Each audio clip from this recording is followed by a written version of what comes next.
Hello friends, welcome to mind blowing study. तो आज हम इस वीडियो में प्रश्नावली 5.3 के क्वेश्चन नंबर 12 से करेंगे, क्योंकि इसके पीछे वाले में हम लोगों ने 11 तक क्वेश्चन सॉल्व कर लिए हैं। ठीक है, इसमें पढ़ लेते हैं। क्वेश्चन में क्या बोल रहा है, बोला कि ऐसे प्रथम 40 धन पूर्णांकों का योग ज्ञात कीजिए जो कि 6 से विभाज्य हो। मतलब क्या है कि टोटल 40 संख्या लिखना है। तो ये चीज आपको समझ में आ रही होगी, टोटल संख्या है कितनी है 40, और वो कितने से विभाज्य होना चाहिए 6 से। इसका मतलब इसका सार्वंतर कितना है, डी है आपका 6। ठीक है, और अब यहाँ से देखिए कि कह रहा है कि टोटल 40, प्रथम 40, तो 6 से विभाजित होने वाला पहली संख्या क्या होगी।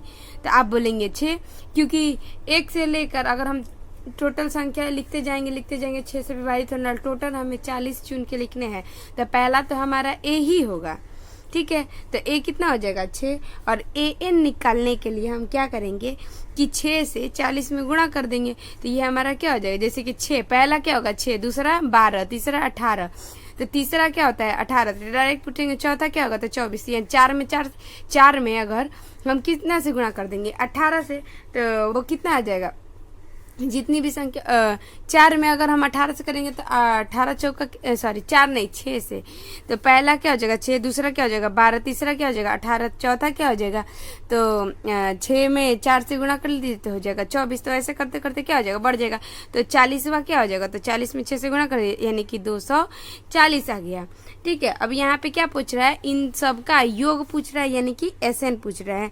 तो SN निकालने के लिए फॉर्मूला लिखेंगे n/2 इंटू यहाँ पे AN वाला भी फॉर्मूला लिखेंगे तो हमारा बन सकता है तो A प्लस का AN, क्योंकि जब हमें मालूम ही है तो अलग अलग लिखने का क्या मतलब बनता है।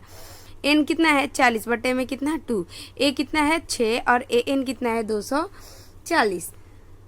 ठीक हो गया, ये हो गया। इसको काट देंगे तो ये टोटल आएगा 20 बार में, तो ये 20 और गुणा ये हो जाएगा 246। इसको आप गुणा कर लीजिए, तो गुणा कर लेंगे तो इसमें 2 से कर लेंगे तो 12, फिर 8 1 9, 4 1 4 सॉरी, और 1 0 बैठा देंगे तो 49 20 यानी 4920। इसका क्या हो गया आंसर। कितना सिंपल क्वेश्चन था। आगे आते 13 नंबर क्वेश्चन पे। 13 नंबर क्वेश्चन बोला कि 8 के प्रथम 15 गुणजों का योग ज्ञात करना। 8 के प्रथम 15, तो यहाँ पे देखिए आपको AP बना के हम दिखाते हैं। ठीक है, सबसे पहले 8 के प्रथम 15 ना, तो पहला तो 8 ही होगा, दूसरा क्या होगा 16, तीसरा क्या होगा 24, चौथा क्या होगा 32। ऐसे करते करते करते करते क्या हो जाएगा, ये आगे तक बढ़ेगा। ठीक है, तो यहाँ पे देखिए आप A क्या लिखेंगे, A लिखेंगे 8। ठीक है, AN क्या लिखेंगे 8 से बढ़ रहा है तो 8 ही होगा। और यहाँ पे N कितना लिखेंगे, तो आप N लिख सकते हैं कितना 15, क्योंकि 15 गुणज निकालने हैं ना, तो 15।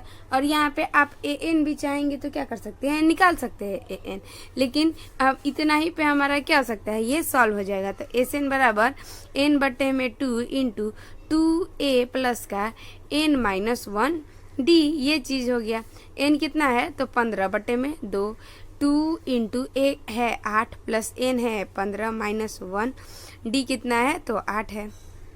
सॉल्व कर देंगे 15 बटे में 2, ये हो जाएगा 16 प्लस का 14 में 8 से गुणा कर लीजिए तो कितना आ जाएगा 112।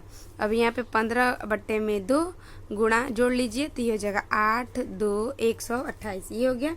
128 को 2 से काटेंगे तो ये हो जाएगा 64। 15 गुणा 64 बराबर कितना आएगा 960। यही आपका हो जाएगा क्या आंसर। कितना आराम से सॉल्व हो गया। आगे क्वेश्चन पे आते हैं, कह रहा है 0 और 50 के बीच विषम संख्याओं का योग ज्ञात कीजिए। तो 0 और 50 के बीच क्या करना है, विषम संख्याओं का योग ज्ञात करना है। तो विषम संख्या किसको कहता है, जो संख्या 2 से विभाजित नहीं होती है उसी को क्या कहते हैं, विषम संख्या। तो इसमें क्या बोल रहा है कि 0 और 50 के बीच, तो अगर इसका AP लिखना होगा तो क्या लिखेंगे, विषम संख्या लिखना है ना, तो 1 आएगा सबसे पहले, उसके बाद 3 आएगा, 5 आएगा, 7 आएगा, ऐसे करते करते 50 के बीच, तो यानी 50 के पहले क्या आएगा 49 आएगा। तो यहाँ पे भी क्या लिखेंगे, A बराबर क्या हो गया 1, और D बराबर निकाल लेंगे तो आप हमेशा निकालेंगे तो D बराबर क्या आएगा 2। ठीक है, ये आई AN बराबर क्या लिखेंगे 49। ठीक है, एन बराबर क्या लिखेंगे 49। और आपको तो ऐसे डायरेक्टली आपको पता नहीं चल रहा है कि एन कितना है, लेकिन आपको पता है, आप चाहेंगे तो डायरेक्टली भी बता सकते हैं। एन आपका कितना आएगा 25 आएगा, क्योंकि एक एक के बाद है 0 से 50 के बीच में, तो टोटल कितनी है एन आएगी 25। लेकिन आपको लग रहा है कि हम डायरेक्टली नहीं करेंगे, निकालेंगे, तो ए एन का फॉर्मूला लगाकर एन निकाल लीजिए। तो ए प्लस का n minus 1 D. A N मालूम है ना, तो लिख दीजिए 49। ए मालूम है कितना ए 1, एन नहीं मालूम है, एन ही हमको निकालना है।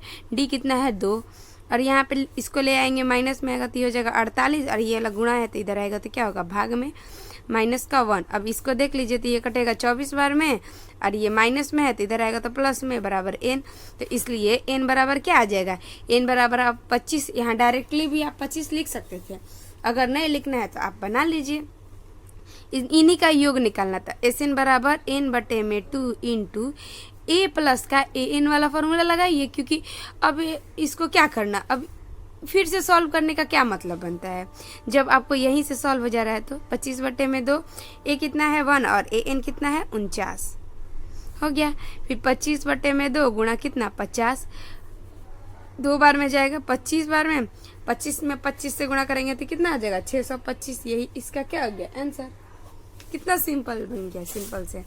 आगे आते हैं 15 नंबर के क्वेश्चन पे। क्वेश्चन सिर्फ देखने में बड़ा है, ये भी काफी सिंपल है। देखिए, निर्माण कार्य से संबंधित किसी ठेके में एक निश्चित तिथि के बाद कार्य को विलंब से पूरा करने के लिए जुर्माना लगाने का प्रावधान इस प्रकार है कि पहले दिन के लिए 200, दूसरे दिन के लिए 250, तीसरे दिन के लिए 300 इत्यादि, अर्थात प्रत्येक अंतराल दिनों के जुर्माना के ठीक पहले का जुर्माना 50 रुपया अधिक है।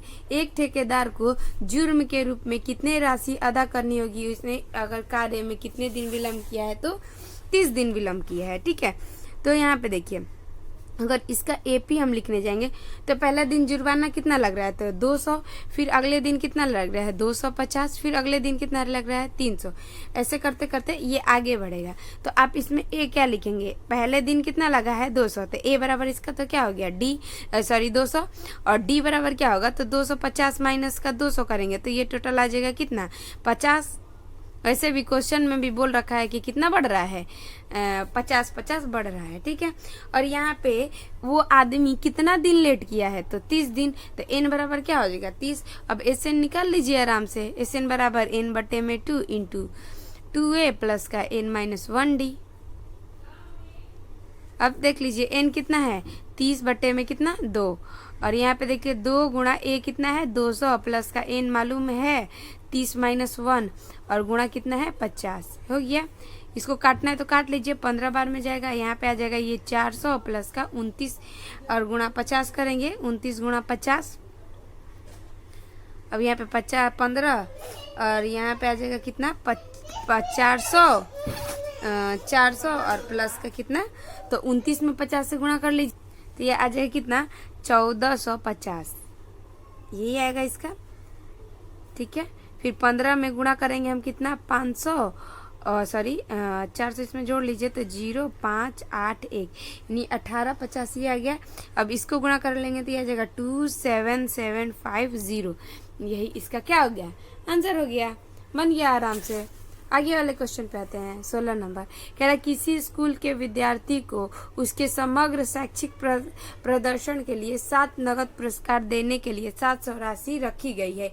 यदि प्रत्येक पुरस्कार अपने से ठीक पहले वाले पुरस्कार से 20 रुपया कम का है तो प्रत्येक पुरस्कार का मान ज्ञात कीजिए। ठीक है, तो यहाँ पे क्या हो रहा है, वहाँ पे तो ये 50 रुपया बढ़ रहा था, अब वहाँ पे ये क्या हो रहा है 20 रुपया कम हो रहा है।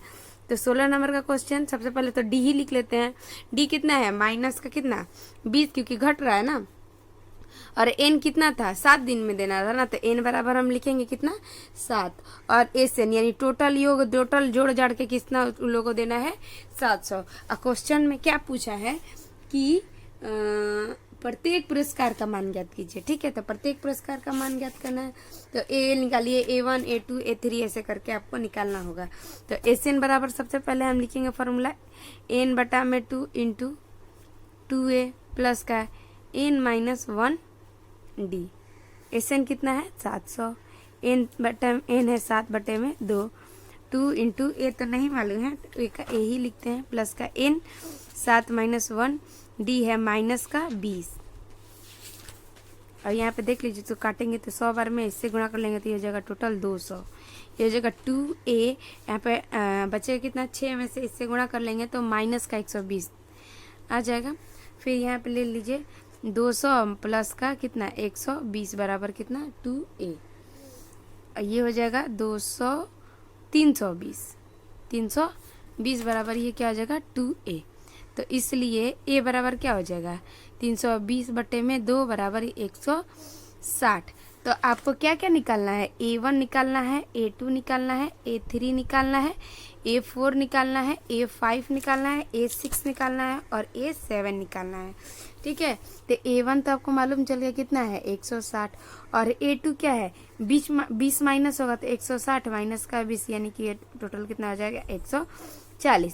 फिर ये क्या होगा कि 140 में से फिर 20 घटाएंगे तो ये फिर आएगा कितना 120। इसमें से फिर 120 में से 20 घटाएंगे, ये हो जाएगा 100।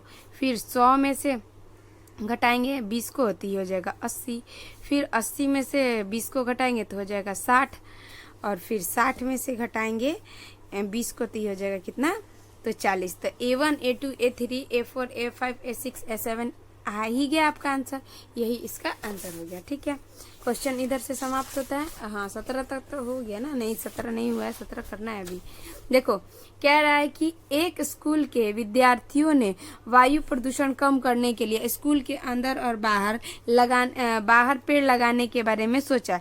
यह निर्णय लिया कि प्रत्येक कक्षा में प्रत्येक कक्षा का प्रत्येक अनुभाग अपनी कक्षा की संख्या के बराबर पेड़ लगाएगा। उदाहरण के लिए कक्षा 1 का एक अनुभाग 1 पेड़ लगाएगा, कक्षा 2 का एक अनुभाग 2 पेड़ लगाएगा, 3 का 3 लगाएगा, 4 का 4 लगाएगा, ऐसे करके बढ़ते जाना है। ठीक है, तो इसको भी क्या कर लेते हैं, सॉल्व कर लेते हैं। सबसे पहले यहाँ समझ लेते हैं 17 नंबर का क्वेश्चन कैसे लिखना है। देखिए यहाँ पे लिखेंगे प्रथम कक्षा के 3 अनुभाग, क्योंकि हर एक कक्षा में कितने अनुभाग है 3 अनुभाग है। प्रथम कक्षा के 3 अनुभाग पेड़ लगाएंगे, यानी कि एक एक पेड़ लगाएंगे तो टोटल पेड़ कितना लगेगा 3। द्वितीय कक्षा के तो जैसा कि मालूम है पेड़ तो अपने अनुसार ही लगाएंगे, लेकिन अनुभाग कितना है 3, तो 2 गुणे 3 यानी कि कितना आएगा 6। और तृतीय का फिर उसी तरीके अनुभाग इसमें भी कितना है 3, और 3 पेड़ लगाएंगे, 3 गुणा 3 ये हो जाएगा कितना 9। उसी तरह अगर 12वीं कक्षा का निकालना हुआ तो 12वीं कक्षा का तो फिर ये हो जाएगा 12 गुणा 3 ये आ जाएगा कितना 36। ठीक है, तो इस प्रकार एपी क्या होगा, इस प्रकार एपी इसका कैसा होगा तो होगा आराम से 3 6 9 ऐसे करते करते टोटल 36 तक जाएगा, यानी कि 12 तक निकालना है। तो ए आप इसमें कितना लिखेंगे 3, डी कितना लिखेंगे तो 6 माइनस का 3 बराबर ये हो जाएगा कितना 3। ए एन क्या लिखेंगे तो 36 लिखेंगे। एन कितना है 12, क्योंकि 12 अनुभाग है। हो गया, एस एन निकालना है डायरेक्ट निकाल सकते हैं। एस एन बराबर एन बटे में 2 इंटू ए प्लस का ए एन। अब देखिए एन कितना था 12 बट्टे में कितना 2, ए कितना था 3 प्लस ए एन कितना था 36। 12 बट्टे में 2 इंटू ये कितना आ जाएगा 39। ये काट देंगे 6 बार में, 39 में 6 से गुणा कर लिए तो 6 9 54 हासिल बचा 5, 18 5 कितना हो जाएगा 23। यही इसका क्या हो गया आंसर हो गया। ठीक है, तो 234 इसका आंसर हो गया। बस क्वेश्चन देखने में बड़ा है, वैसे क्वेश्चन बहुत बड़ा नहीं है। अब यहाँ पे समझते हैं 18 नंबर का क्वेश्चन कह रहा है कि यहाँ पे कि केंद्र ए से प्रारंभ करते हुए बारी बारी से केंद्र ए वाला जो फिगर दिया हुआ है इसी के लिए। ठीक है, तो त्रिज्या ऐसे 0.5 1 है 1.5 ऐसे करते करते उत्तरोत्तर अर्धवृत्त खींचकर एक सर्पिला बनाया गया जैसा कि आकृति इसमें दिया गया है, और लंबाई संकेत दिया हुआ है। जो भी दिया हुआ है आप समझिए यहाँ पे क्या बोलना चाहता है। 18 नंबर का क्वेश्चन यहाँ पे एपी क्या दिया हुआ है, जैसे जैसे त्रिज्या बढ़ रही है वही तो एपी की श्रेणी दी है। 0.5 फिर 1 दिया हुआ है, फिर 1.5 दिया हुआ है, फिर 2 दिया हुआ है, ऐसे करते हुए क्या बढ़ रहा है, आगे बढ़ रहा है। तो ए बराबर क्या लिखेंगे 0.5, डी बराबर क्या लिखेंगे तो 1.0 माइनस 0.5 बराबर ये हो जाएगा कितना 0.5। ठीक है, और कुछ है तो बोल रहा है कि टोटल कितने ऐसे ऐसे 13 ठो, तो n बराबर ये क्या हो जाएगा 13। आप क्वेश्चन पढ़ेंगे आपको समझ में आ जाएगा, टोटल 13 दिया हुआ है। इसमें एक चीज़ ध्यान रखना कि यहाँ पे क्या बोल रहा है ना कि ये सारी क्वेश्चन हिंदी में लिखे हुए, लेकिन जो यहाँ पे 13 दिया हुआ है वो क्या लिखा हुआ है, ये अंक में ना लिख के हिंदी में। तो आप पहली बार देखेंगे तो आपको 13 कहीं दिखाई ही नहीं देगा, क्योंकि यहाँ पे 13 जो हिंदी में लिख दिया, हम लोग को आदत है अंक देखने का, तो अंक तो दिया नहीं है, लेकिन ये ध्यान रखिए कि यहाँ पे 13 लिखा हुआ है। ठीक है, तो पहले अर्धवृत्त का निकाल लेते हैं। पहले अर्धवृत्त की लंबाई L1 है, पहले अर्धवृत्त की लंबाई क्या है L1, तो क्या लिखेंगे पाई आर, क्योंकि 2 पाई आर होता है, अर्धवृत्त है तो 2 से भागा देंगे तो सिर्फ पाई आर बचेगा, पाई का पाई ही लिखेंगे, और आर का क्या लिखेंगे, पहला है तो 0.5, तो 0.5 इसको लिख देंगे 0.5 पाई। अब दूसरे अर्धवृत्त का उसी तरह लिखेंगे, दूसरे अर्धवृत्त का लंबाई तो यहाँ पे क्या होगा L2, फिर पाई आर लिखेंगे, तो पाई आर लिखेंगे। तो अब बताइए पाई यहाँ पे तो आगे आगे जैसे जैसे बढ़ते गया है ना, तो पाई का तो पाई लिखेंगे, और यहाँ पे R2 यहाँ पे लिख देंगे। अगर यहाँ पे R1 है, R2 है, R3 ऐसे ऐसे बढ़ते जा रहे थे, 0.5 प्लस 0.5 माने कि 1 भी लिख सकते हैं, तो हम डायरेक्ट यहाँ पे ये टोटल कितना आ जाएगा सिर्फ पाई, यानी 1 पाई लिख सकते हैं। L3 अगर निकालेंगे यानी तीसरे का निकालेंगे L3, तो पाई R3 लिख दीजिए, तो R3 कितना था 1.5 था, 1.5 पाई ऐसे लिख सकते हैं इसको, तो ये हो गया। तो इसलिए L1 L2 का श्रेणी निकालेंगे तो क्या हो जाएगा L1 L2 L3 ऐसे करके आगे बढ़ेगा। तो इसका अगर लिखना होगा तो हम क्या लिखेंगे 0.5 पाई, फिर 1 पाई, फिर लिखेंगे 1.5 पाई, ऐसे करके फिर 2 पाई लिख सकते हैं, आगे बढ़ते जाएगा। ठीक है, तो इसमें अगर ए लिखना होगा तो आप क्या लिखेंगे 0.5 पाई, फिर लिखेंगे डी निकालना होगा तो आप लिखेंगे कि 1 पाई माइनस 0.5 पाई बराबर ये कितना आ जाएगा 0.5 पाई। ठीक है, और ये भी कितने पदों तक जाएगा 13 पदों तक, तो हो गया। अब एसएन निकाल लीजिए, तो एसएन बराबर क्या हो गया n/2 इंटू 2a प्लस का n-1 डी हो गया। तो यहाँ पे एस 13 निकालना है, तो n कितना था 13/2, और यहाँ पे 2 इंटू पाई का है, तो पाई का लिख दीजिए a का मान 0.5 पाई, प्लस n कितना था 13 माइनस 1, और यहाँ पे पाई कितना दिया हुआ है, d कितना दिया 0.5 पाई हो गया। तो यहाँ पे 13/2 इसमें करेंगे तो सिर्फ 1 आएगा, तो 1 पाई लिख लीजिए, प्लस का ये अगर 14 में इसे करेंगे तो 14 5 70 आता है, तो 7.0 होगा, इसका मतलब ये आएगा 7 पाई। हाँ, तो बराबर 13/2 और गुणा कितना 8 पाई, इसको काट दीजिए तो हो जाएगा टोटल 52 पाई। ये कितना आ जाएगा 52 पाई। अब यहाँ पे आपको मन कर रहा है पाई का वैल्यू रखने का, क्योंकि पाई का वैल्यू दे ही के हमको निकालना पड़ेगा, तो क्या लिखेंगे 52 पाई, यानी कि 52 गुणा 22/7। तो यहाँ पे देख लीजिए 7 से ये कटेगा क्या, काट के देखते हैं। यहाँ देखिए हल्का सा मिस्टेक हो गया है, 13 में से घटाएंगे तो 12 में 5 12 5 60, यहाँ पे 6 ही ना आएगा, और यहाँ पे आएगा कितना 7, ये तो कैंसिल आउट होने वाला नहीं है।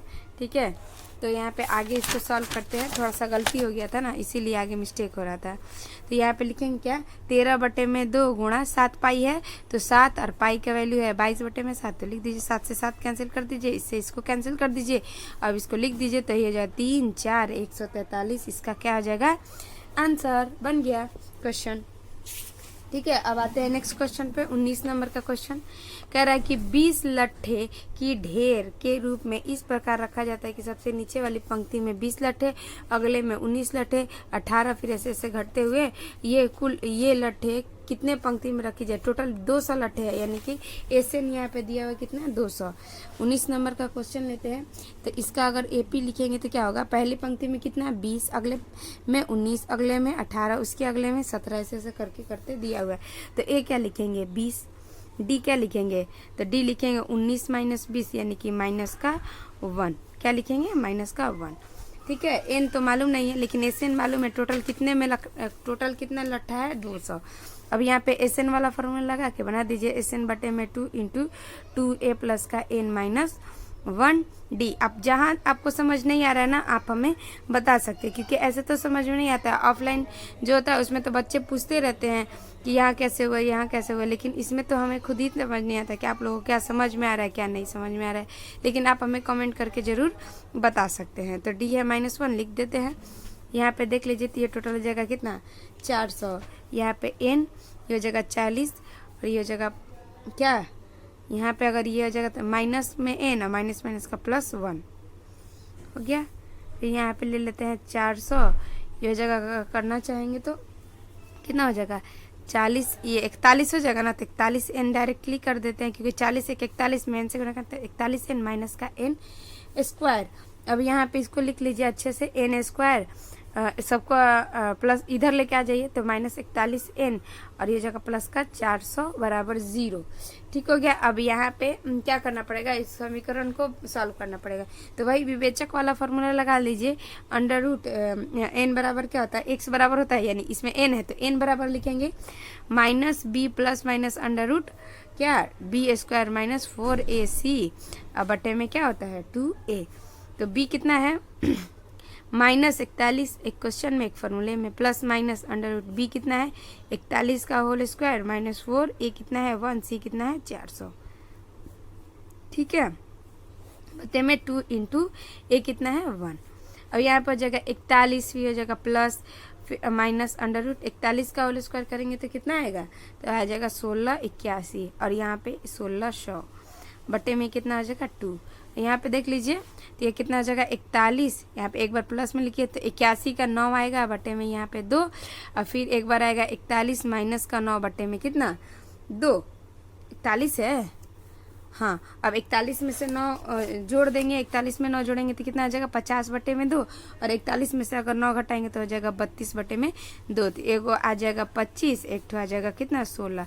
तो ये 25 और 16 इसका क्या हो जाएगा आंसर हो जाएगा, यही इसका आंसर हो गया। ठीक है, नहीं थोड़ी सी और आगे बढ़ेगी। ठीक है, ये पंक्ति आप देखिए, क्योंकि 2 आंसर आ रहे हैं ना, तो दोनों के लिए तो करना पड़ेगा। तो पंक्तियों की संख्या क्या आ जाएगी, पंक्तियों की संख्या 16 और 25, संख्या 16 हो या फिर क्या होगी 25 होगी। ठीक है, तो जब n बराबर हम क्या मानेंगे, n बराबर 25, तो n बराबर क्या होगा a प्लस का n माइनस 1d। अब इसको सॉल्व कर लीजिए, तो ये हो जाएगा कितना, a 25 निकालेंगे, a कितना था 200 प्लस n 25 माइनस 1, a कितना था 200 था ना, हाँ 20 लट्ठे नहीं 200 थोड़ी था, 20 ही लट्ठे था ना पहले पंक्ति में, ऐसे टोटल एसन दिया हुआ था ना, ये माइनस का 1, ये जगह 20, ये जगह कितना 24 माइनस का 24, ये जगह कितना माइनस का 4। ठीक है, और यहाँ पे जब लिख दीजिए कि जब n बराबर कितना 16, तो n बराबर क्या हो जाएगा a plus n minus 1d। तो यहाँ पे लिखेंगे a था 20 और यहाँ पे 16 माइनस का 1d है माइनस, तो 20 और यहाँ पे हो जाएगा क्या माइनस का 15, तो ये हो जाएगा कितना 5। तो जैसा कि आपको मालूम है लट्ठों की संख्या माइनस में कैसे जा सकती है, नहीं जा सकती, ये वाला तो आंसर गलत हो जाएगा। यहाँ पे लिखिए अतः अब जो अंतिम पद है यहाँ पे लिख दीजिए, अतः अंतिम लट्ठों की संख्या, अंतिम पंक्ति में लट्ठों की संख्या कितनी हो जाएगी 5। ठीक है, तो यही इसका क्या हो जाएगा आंसर हो जाएगा। एक क्वेश्चन और बनाने हैं, तो हम क्या करेंगे, इस क्वेश्चन को हम नेक्स्ट वीडियो में बनाएंगे, और ताकि और फिर उसके अगले वाले वीडियो में हम क्या करेंगे, यहाँ से शुरू करेंगे अपना त्रिभुज। ठीक है, तो त्रिभुज शुरू करेंगे। तो अब यहाँ तक आपका अगर वीडियो अच्छा लगा तो आप हमें लाइक और कमेंट करके बता सकते हैं। यहाँ तक वीडियो देखने के लिए आपका बहुत बहुत धन्यवाद।